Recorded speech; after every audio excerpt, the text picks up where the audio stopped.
How do you feel today? Terrific. You have every reason to feel fine. You know why? Because you're young, because you're intelligent, because you're beautiful, because you're getting your education, because mom and pop and grandparents and uncles and sisters and brothers and sisters, they all love you. There's a lot of love around you. And because you're healthy. And then because you are participating in this program that we call Reaching Our Dreams. How many of you have dreams? Terrific. You all have dreams. Very good. Let me tell you something else that you have. You also have a wonderful group of teachers that are helping you. See, the teachers, years ago they were sitting where you're sitting today. And then they finished their elementary school, and then they finished their high school, and then they went to college. And then they became teachers. Some of them kept on going to college, and they took doctorates and masters and so on and so on. And you know what they do today? They share with you everything they learn. And they love you a lot.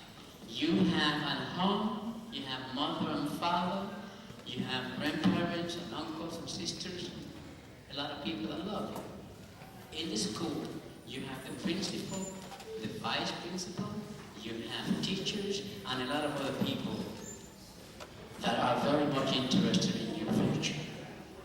I'd like to ask all the teachers to come to the front. Yes, all the teachers here, please come to the front.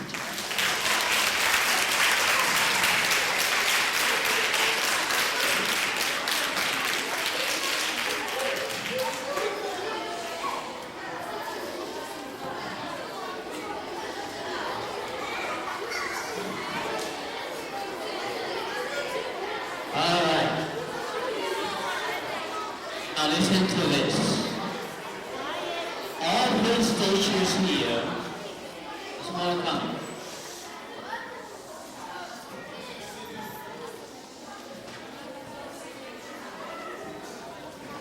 You want me in the center? All right. See here. All these teachers here do a lot of work for you. Because what the teachers are doing is they are helping you mold your lives. And you're very young. And you need all the guidance that you could get. As I said for the third time, at home you have mother and father, grandparents, and a lot of your families. In school, you have all these beautiful people, all ready to help you. All of them helping you, all of them love you. Let's stand up and give all these teachers a big ovation.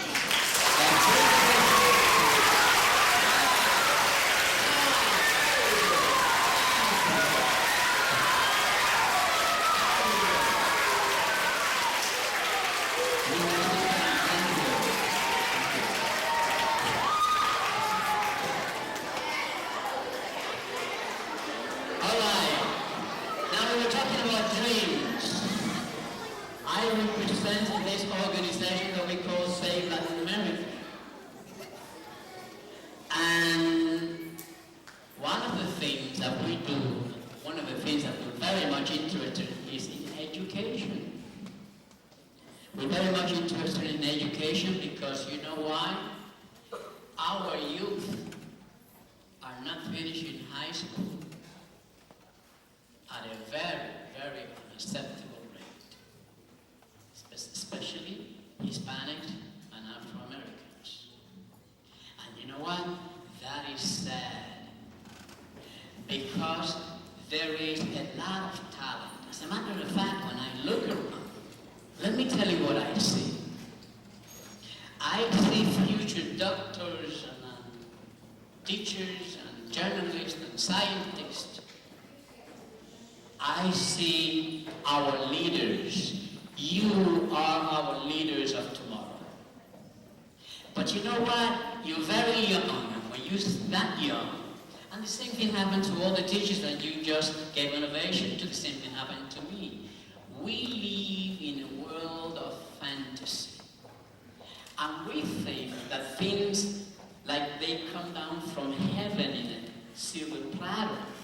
And nobody tells us how hard we have to work and how much we have to discipline ourselves to accomplish our dreams. Whatever dream you may have, you could make it come true. For you have the potential to accomplish whatever it is that you want to accomplish in life. It takes discipline, it takes hard work, it takes doing the right thing, making the right choices. You're going to hear a young lady from the Bronx that some years ago she was sitting where you're sitting. Today she is a big executive with an insurance company. And she's a Puerto Rican. And she comes from humble families. And sometimes you may think, yes, Mr. Torres, I'm young, and I want to see my dreams come true. But because I'm so young, and I have to pay. And you know what? You're right. You need then to organize your life and discipline yourself. Karate. So now you have to organize your time so you could play. You have to organize your time so you could do your homework. You have to organize your time so you could spend with your brothers and sisters and your parents and all your family. And you have to make the right choices. And again, you may say, yes, but I'm very young, Mr. Thomas. Well, when I was your age, I used to think the same way. Except that I didn't realize that years go by so quick. And then suddenly, and I have many good things that happen in my life, and I accomplish a lot of things in my life. But you know what? Suddenly I'm 76 years of age. And it seems like it was yesterday that I was your age. And thanks God that I organized my life since I was your age. Yet, time goes very quickly. Today you're going to hear Senaida Rogers. She'll probably tell you more of the same things that I'm telling you. And today you are going to be invited to something that I know you love to do. We're going to invite you to write an essay. And that's an easy task, because I know you love to write, don't you? You don't? But you know what? Those who say no, I advise you that you read the mission of your school, because it mentioned reading and it mentioned writing. And you know what? I was your age, I felt exactly the same way. I have to write another paper, oh my God. You know what? Today I just write and write and write, and the more I write, my wife tells me, what do you write so much? I write all these programs, and always for my organizations. I write for the newspapers. I write so many things, and I love to write. You know why? Because imagine that you find yourself in a place where you cannot talk. For a certain reason, you cannot talk. How are you going to let other people know what you're thinking if you don't know how to write and you can't talk? But it's very important. So you're going to be involved invited to write an essay based in the presentation that you're having today. And let me tell you one thing. Life is about choices and consequences. So we are going to invite you. You don't have to accept the invitation, either because you don't like to write, because you're lazy, because you're not interested in what's happening here today. But you're going to have to choose whether you write that essay or not. That is your decision, consequence. If you don't write that essay, you will be denying yourself an opportunity to be invited to dinner with your parents and your brothers and sisters your age and your teachers. And you're going to be denying yourself the opportunity to receive a nice plaque. That evening, Miss Zenaida Rogers will come in and present you with a plaque. That is the consequence. You will not participate. That is the consequence of not writing the essay. You will miss that opportunity. And you know what? It's very easy at your age to miss opportunities, to do a lot of things. Either because we're not well informed, or because we're not properly motivated, or simply because we want to be lazy. The name Thomas Edison means anything to you? All right? All right. Thomas Edison lived by one rule in his life. He used to say that everything is that he used his genius. And he said, my genius is only 1%. 99% is perspiration, hard work. And you can pay, but you have to understand that life is not about fun and games. Life is about hard work, sacrifice. And you know what? Not many people were there to tell you those things. But if people don't tell you the reality of lives, you may live in a dream world and then you will never see your dreams come true. Now, question.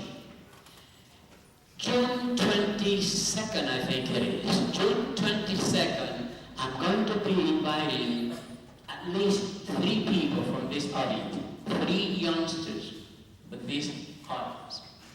They're going to be invited to dinner by Red Rose and Med and Pioneers Supermarkets. You're going to be their guest. Where are the 3 people that I'm going to be inviting to dinner? Terrific. Wow. Mrs. Gonzalez, you ought to be proud of this. Look at that. Give yourself a big round of applause. Terrific. Very good. All right.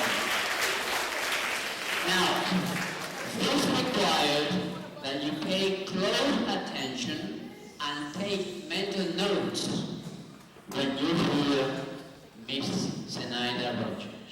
I know Miss Rogers when she was very young, a very active young lady in the community, and today she is the regional sales manager of Touch Tone, which is a health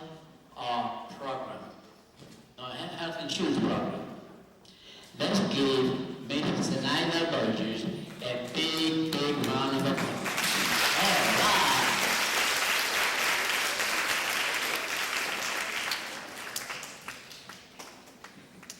Good morning. How are you guys doing today?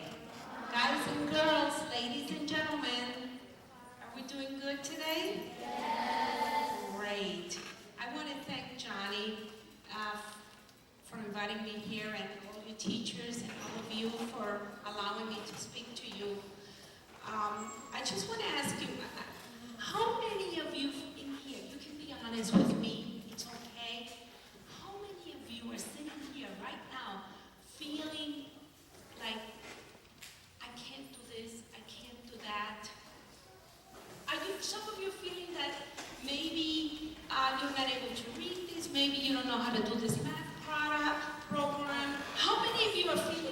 today, right now? Raise your hand. It's okay. You can be honest. It's honesty is the best policy. Thank you. Thank you.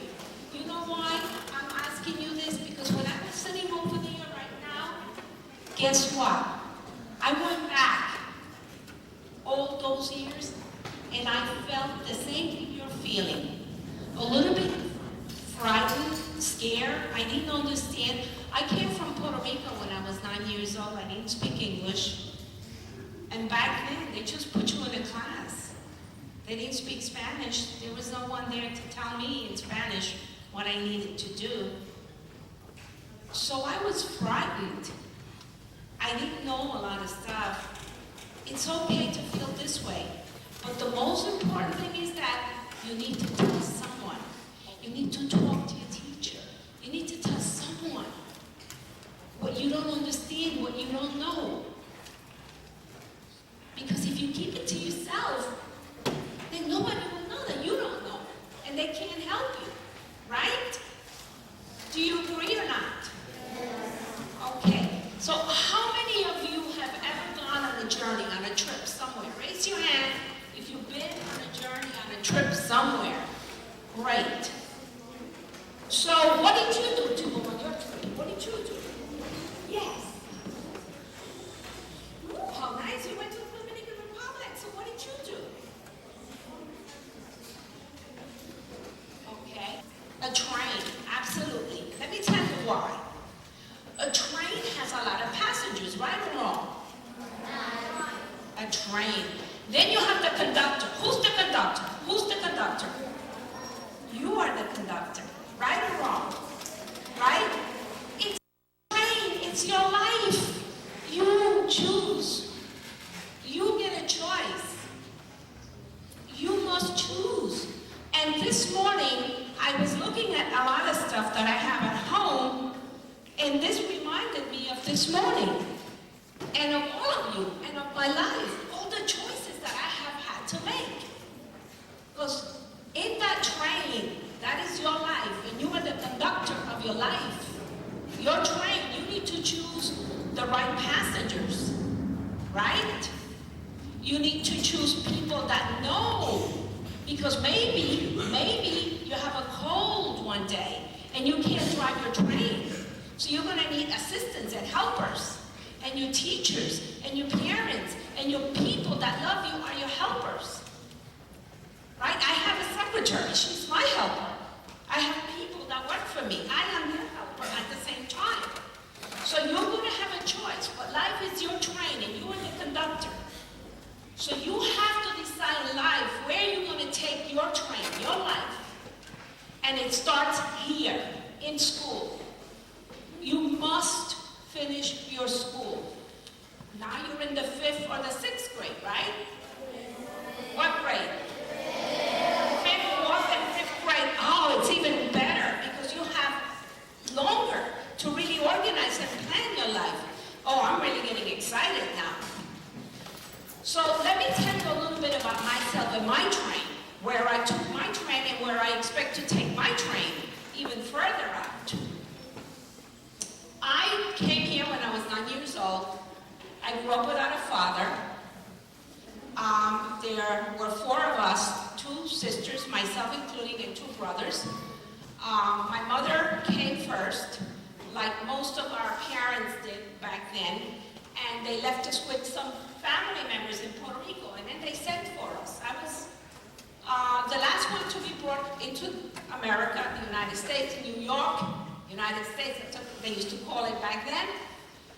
And I was put into a school where I didn't understand the language, but I used to fake it in my mind and think that I was speaking English, because I always believed that what you think about, you make it happen.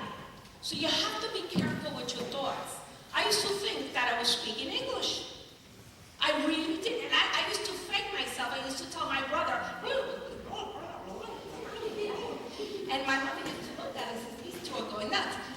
But I told my little brother back then, who just retired from the police department as a very big shot in the police department in New York.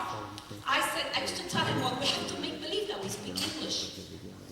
And go to class, we make believe, we speak English with the other kids.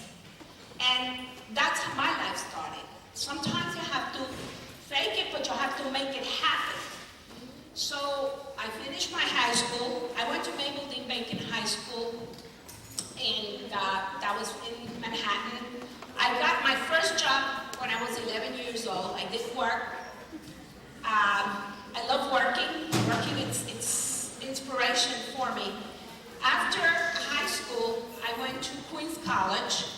I became a dental hygienist. Those are the people that clean teeth when you go to the dentist, right? Have you had someone clean your teeth? Right? Well, I was one of those people. Of course, not trying to lead to marriage. You know, ladies do get married, they have children. I did that too. I'm trying to be there. But let me tell you about the South Bronx. I came to the South Bronx. I didn't feel comfortable doing teeth. I wanted to do more. I felt that I was eager to do things. Back then was when the South Bronx was burning. They were burning a lot of the areas in the Bronx. I became involved. I came to the South Bronx actually on Elder and Westchester Avenue, and I saw a gentleman with a storefront. I was very little. Oh boy, am I tearing this microphone apart? No? Are you guys gonna not allow me to break this? Somebody help me. You gotta help me. Jose, you jump up and help me, okay? Okay, be ready. If you see me breaking this, just make sure I don't, okay? Anyway, so when I went to the South Bronx, I saw this gentleman and I said to him, I'm gonna buy a store from you. And he looked at me like I was out of nuts. And I said, no, I'm gonna buy it. I didn't have the money, I want you to know. But I said to him, I'm going to come back in 3 months, and I'm going to buy, so I see the board and you're tired, and I can do better here. I can make this look really good and make this happen for myself. And in any event, I went back 3 months later. I borrowed from everyone. Everybody in my family had to put money into this. And I went back and I bought the store. The store was, they were asking me for $25,000. That seems like a lot of money, right? Well, guess what? The day of the closing, when the lawyers come and you have to sign papers that the store is mine, I didn't have 25, I only had 20. Yeah, I was missing, how much was I missing? Who said 5,000? Who? That's right, I was missing $5,000. But I went to the closing and I was honest with them and I said to them, you know what? I didn't have the money 3 months ago, but I want to tell you that I went around and I borrowed $20,000. And I know you're not going to let me go. And I know you want to leave your store. So take this money and I promise that in 6 months, I'll give you the balance. And guess what? I took the store over. I worked very hard, very, very hard.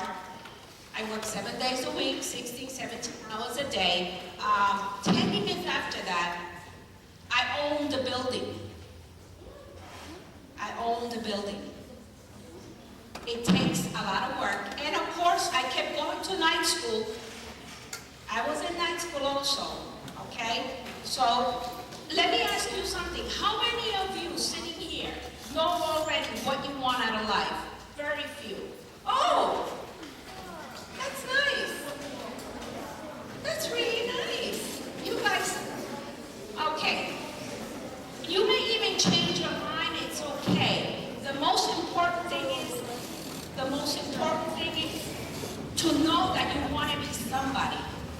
That you want to be able to come back to the community that you left behind and give something back and be the example. That's what's important. That you want to be able to come back. Because after that, of course, I did get married and that didn't work. And you know, sometimes at home, you know, mommy and daddy don't live together anymore, right? But that's okay. That's okay. Mommy and daddy still love you the same way. And especially to the young ladies that are here today. Young ladies, this is for you. Sometimes you will have to make choices in life. And one of the most important things when I speak to young ladies, I tell them about being a lady. Not cursing. You can get your point across without cursing, without saying nasty words, ugly words. You need to be the lady, and sometimes you will have to make choices and changes in your life. And they will not be easy, and you will have struggles. But the most important thing is to never, ever give up in life. Because after I was in that business, I became the president of the Westchester Avenue Businessmen's Association. You see the title, businessmen? Because it was men who put everything together back then. So the bottom line is that becoming the president of that Merchants Association, we organized the community. I met Mr. Torres back then. I even went to the White House. Back then, the president, who was was Jimmy Carter? Jimmy Carter. You've heard of the name. You know that name, right? Okay, Jimmy Carter was the president. I went with him. I spoke to him. A few of the Bronx leaders went to discuss about what was happening in the Bronx, that we had people who lived here and wanted, this community had to survive one way or the other. So I've done many, many things through my life. I've traveled throughout different countries because in between all those years, I also became a sales director with Mary Kay Cosmetics and built Mary Kay Cosmetics in Mexico and I even went to Russia. And now my job is I'm a regional sales director for a company called Touchstone.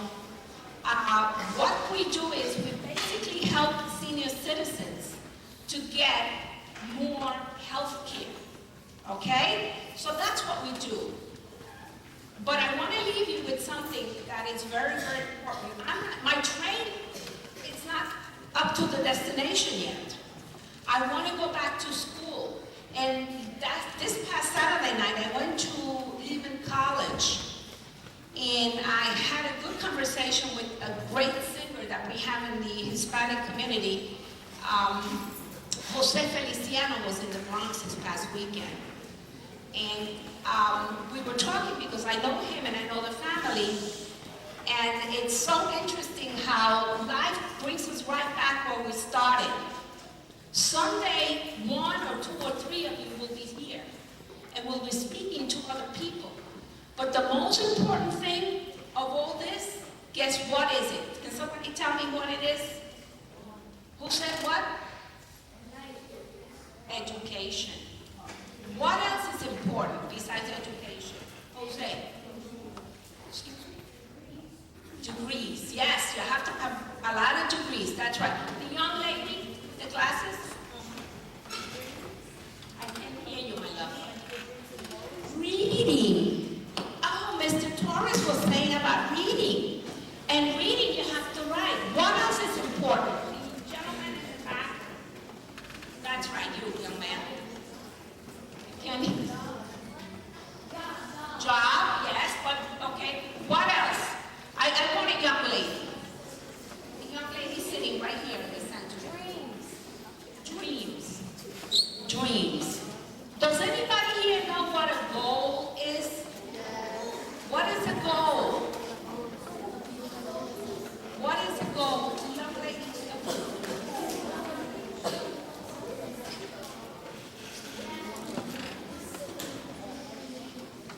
Okay. I'm going to give you a little homework assignment. The young lady, it's okay. I didn't like it either, but now I love it. All I want you to do is, the young lady said, say it again.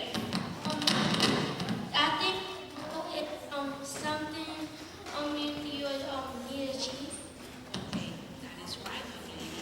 A goal is something you want to achieve. I want you to go home tonight. Think of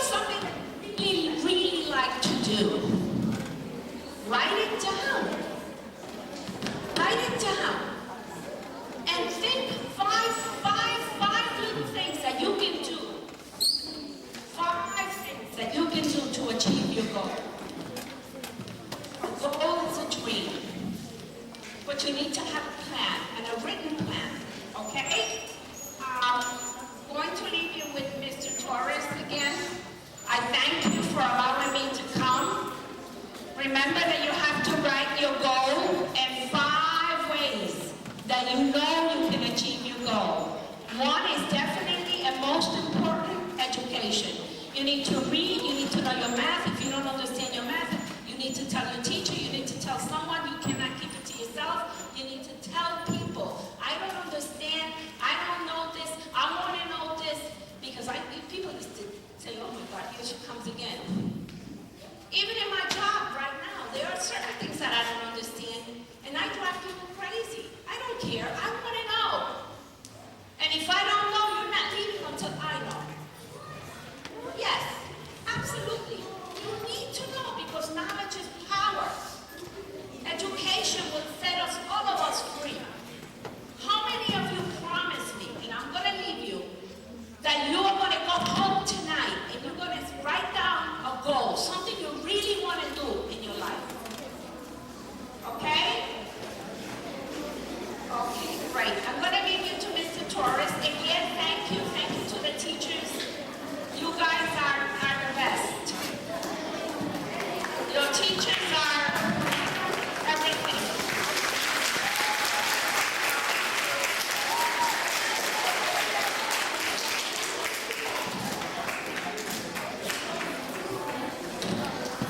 Terrific. Let's give these volunteers a big round of applause.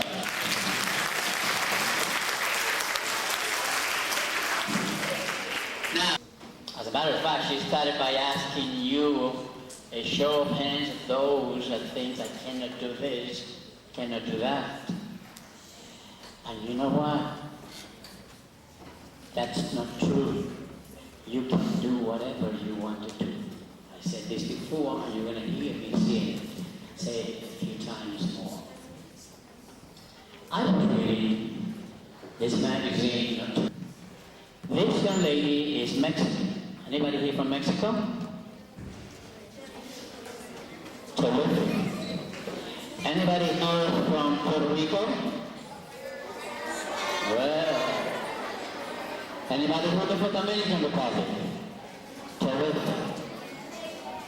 Now this young lady is Mexican. Her father was so poor that he used to earn his living by picking from the garbage picking merchandise and trying to find out what he could sell. That's how poor this an employee of a White House. And people used to laugh, you travel gospelly. You're very poor, don't think that way. And she, despite the fact that her family, with that girl, I would be an employee of a White House, an enlarged photograph of a dollar bill. My photographer, I asked him to do this photo enlarged from a dollar bill. Now, to sign this dollar bill, you have to be the treasurer of the United States. Anne Escobedo Cabral. Anne Escobedo Cabral, who is the treasurer of the United States, and therefore she signed a bill that is this young lady. So with all due respect, ladies and gentlemen, don't tell me that you're poor, don't tell me that your parents are poor, don't tell me that you come from a broken family, don't give me any excuses, because there is within you the ability to reach whatever, because you have the potential to do whatever it is that you want to do in life. And some of you may say, yes, Mr. Torres, but I come from a broken family. My father and mother got divorced. Have you ever heard of Ricky Martin? Come from a broken family. His parents got divorced. Have you ever heard of Julia Roberts? one of the best-paying actresses in the whole young. At the age of 3, you already begin taking the potential to be a teacher. You have the potential to be an employee, like your life, to accomplish your goal. He was about when he started to talk. We used to ask him, what do you want to be? Want to be a doctor. What do you want Santa Claus to bring you? Medical kids. What do you want for your birthday? Medical kids. My son is a very prominent doctor in one of the most affluent areas in New Jersey. He's a gastroenterologist. His house is worth close to $3 million. He's a Puerto Rican. All right? Unfortunately, you don't hear many of his stories. But you, as human beings, you should begin thinking of yourself and real potential. Don't let the color of your skin or your country of origin to be an impediment in your life. Use that to your benefit, like I used it to my benefit. Like many people use it to their benefit. But you know what? And we as race begin to complain. But we don't want to do things. No, actually, because I'm a Hispanic. No, I cannot do this because my parents are divorced. Nonsense. I started a little business here in Concord Avenue, a couple of blocks away from here.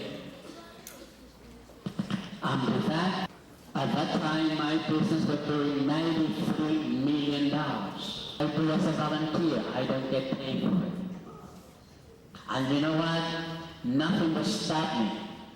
Remember a few weeks ago, big snow? The following day, the snow was melting, but still was ice underneath. Well, I slipped in the ice, and I broke my fibula. Doctor wanted me to stay home 4 weeks with my leg up. 2 weeks later, I came to the office. And you know what? A little pain, who cares? As the problem gets bigger, and the little person falling out of his time. That's the kind of mentality you have to have. That's the kind of problem that we need from you. You want to be, how many of you like to be, let's say, a teacher? How many of you like to be teachers? How many of you? Whatever it is, your future starts today. Don't forget, Miss Redwood said, you are training in your life. To be an interior designer. You want to be an interior designer, Mr. Torres? And I practiced on my brother. That changed my life. And then I organized all the bodegueros in the Bronx and then third in Brooklyn and so on and so on. And we became a very powerful organization called La Metro. And I did help a lot of people. But you see, I had a problem in my life. I just didn't say. Sometimes we dream. A wish is something, oh, but I'm not. The reality is I'm only 5'4". Gentlemen are a wonderful audience. And you know why you are a wonderful audience? For a number of reasons. One of them being that you are responsible for yourself. And you want your teachers to look good in front of us.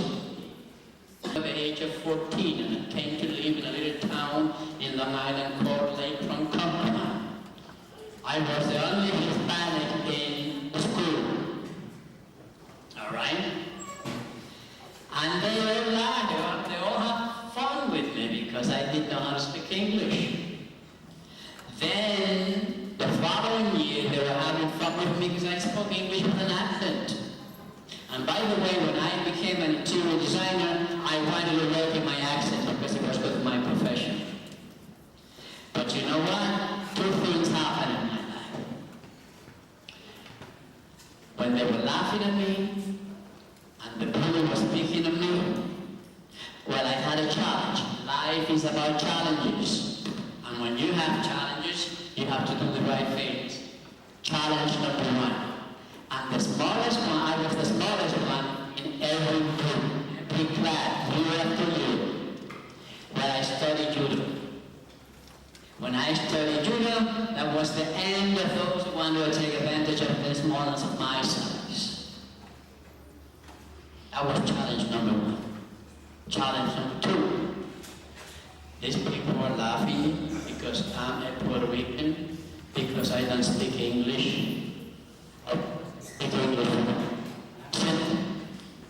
Well, I'm going to surprise them. I'm going to be the best student. And I took to the books. And I study and I read and I study and I read, and every year after year, I was number one student in the class. That took a lot of work. Oh yes, I have my sports. Yes. Like every other young man. The lesson to learn is you have to discipline yourself. Nobody else is going to discipline you. You have to discipline yourself, like I did. Ladies and gentlemen, you are a wonderful audience, and I'm going to be inviting. Let me tell you what's going to happen. In 3 weeks, the teachers, in 3 weeks, I should have, within 3 weeks, I should have those essays. Right?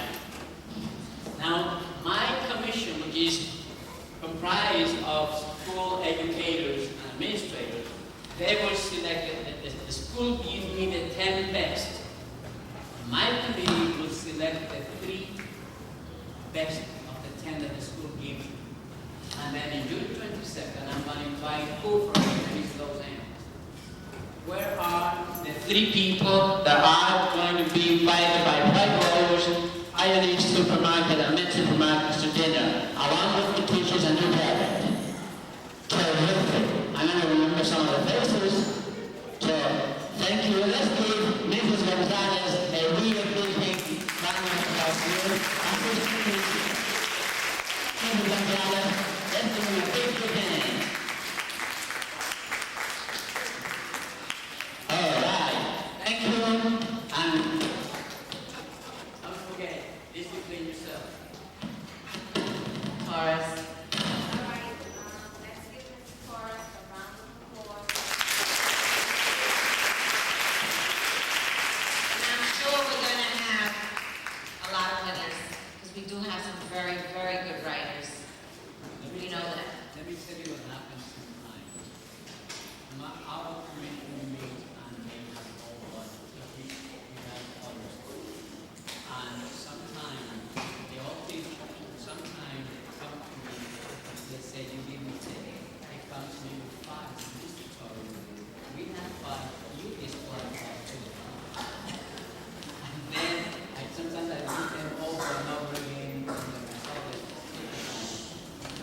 So there you go.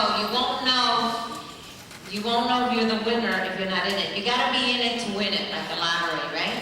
You gotta play it to win it. So in order for you to be selected, you gotta write. And many of you I know write very well and write wonderful stories, poems. I read them all the time because I go around the building and I read a lot of the work. So I know we have some excellent writers here. Okay, so let's thank Mr. Torres again for his time.